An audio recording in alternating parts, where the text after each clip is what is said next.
৬ বছর আগে মাদারীপুর সদর উপজেলার ঘটমাঝি এলাকায় নতুনভাবে কারাগার নির্মাণ করা হয়, কিন্তু এর আশেপাশে কোনো মসজিদ ছিল না।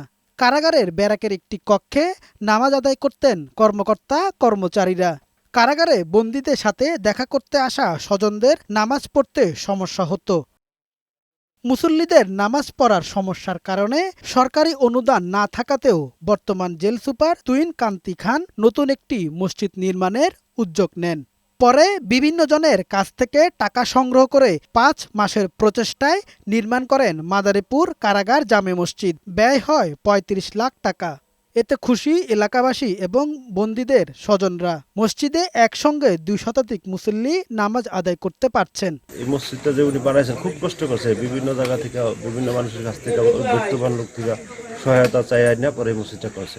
অন্য ধর্মের মানুষ এসে এত আগ্রহ এবং এটা নিয়ে এসে অনুপ্রেরণা, এই জন্য খুব ভালো লাগলো আর কি। এলাকার ১০ জন নামাজ পড়বে আর মন একটু ভালো থাকবে এর জন্য।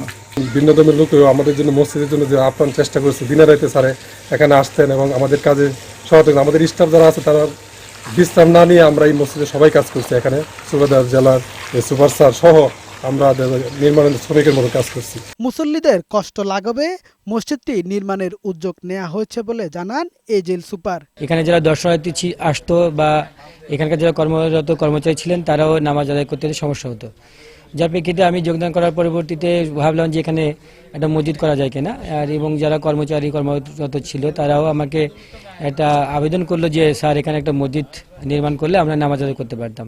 কামাল উদ্দিন, বৈশাখী সংবাদ।